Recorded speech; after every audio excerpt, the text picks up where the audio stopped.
Pensez à une personne que vous admirez. Quels sont les premiers mots qui vous viennent à l'esprit?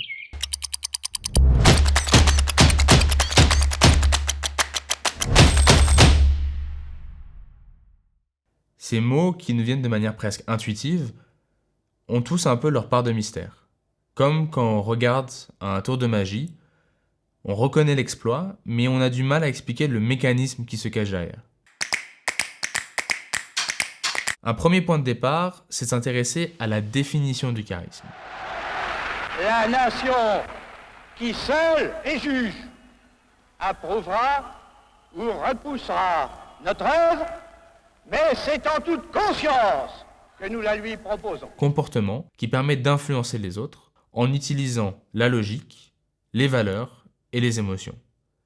Ces trois éléments, ils sont pas forcément nouveaux. En fait, si on regarde dans l'histoire et plutôt dans même la Grèce antique, on parlait déjà de ces trois éléments lorsqu'on parlait de rhétorique.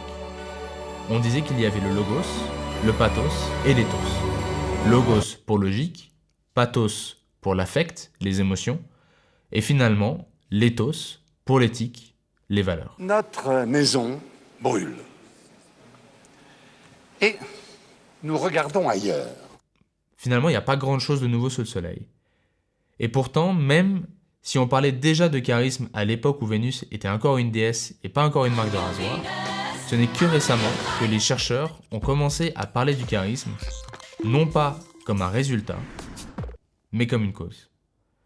Cette cause, elle permet d'expliquer pourquoi on arrive à être persuasif, pourquoi on arrive à inspirer les gens. Et tout ça grâce à certains comportements verbaux et non verbaux, qu'on va appeler charismatiques.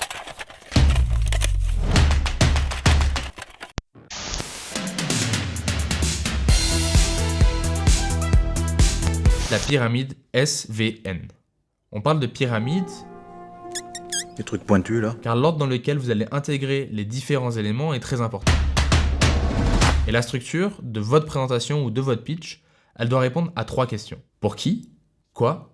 Dans quel ordre? Bien structurer votre pitch ou votre présentation, c'est vraiment essentiel si vous souhaitez être convaincant et persuasif. Pourquoi? Pourquoi? Parce que le cerveau est comme un ordinateur. Il va avoir une capacité de traitement qui est limitée. Pour vous donner un exemple, imaginez que vous faites une tâche qui est facile, comme passer l'aspirateur, faire la vaisselle ou encore conduire. Ces tâches, elles vont utiliser peu de capacité de traitement. Ou alors, on va dire qu'elles utilisent peu de ressources cognitives. Si vous faites ces tâches-là, et que vous essayez en même temps de penser à quelque chose d'autre, comme vos vacances ou un projet qui vous intéresse, vous ne devriez pas avoir de soucis. A contrario, si vous faites une tâche qui est compliquée, comme résoudre un problème de maths, c'est une tâche qui utilise beaucoup de capacités de traitement, beaucoup de ressources cognitives, et que vous essayez de nouveau de penser à quelque chose qui vous intéresse, comme vos vacances ou ce projet, il y a de fortes chances. La différence entre une bonne présentation et une mauvaise présentation, c'est que la bonne présentation utilise peu de ressources cognitives. Autrement dit, les arguments sont liés entre eux de manière claire et ils sont faciles à comprendre.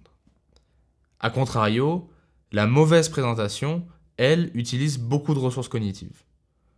On ne comprend pas vraiment comment est-ce que les arguments sont liés entre eux, on ne comprend pas vraiment ce qu'on cherche à dire, et on se demande finalement à la fin, peut-être pourquoi est-ce qu'on nous a parlé de Chuck Norris.